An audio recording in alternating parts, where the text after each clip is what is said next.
Luc était un ami proche de Paul, qui faisait référence à lui en tant que le médecin bien-aimé. Colossiens 4,14.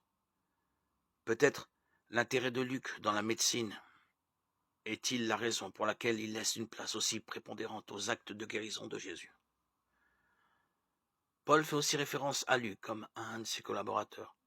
Philémon 1,24. Luc a rejoint Paul à Troas, en Asie mineure, pendant le deuxième voyage missionnaire de Paul. Actes 16, 6, 11. Certains exégètes se demandent si Luc n'était pas le Macédonien que Paul avait vu dans son rêve. Actes 16, 9. Luc était resté à Philippe pendant le deuxième voyage missionnaire.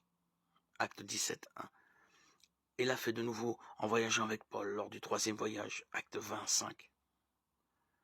Luc a été un de ses compagnons de route lors de son voyage à Jérusalem et à Rome. Et il a été avec lui pendant son emprisonnement à cet endroit. 2 Timothée 4, 11.